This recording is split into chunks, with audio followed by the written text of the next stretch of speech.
unang dapat nating isipin, di tayo dapat magtaka kung tayo ay dumadaan sa pagsubok.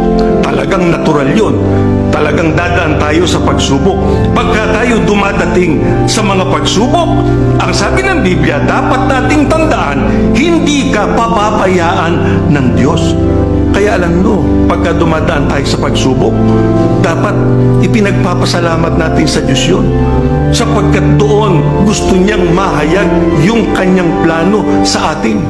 Para nang sa ganun tayo, pagka mataas na ang uri ng ating pananampalataya, karapat dapat tayo doon sa kanyang ibibigay sa ating gantimpala pagdating ng araw ng paghukom.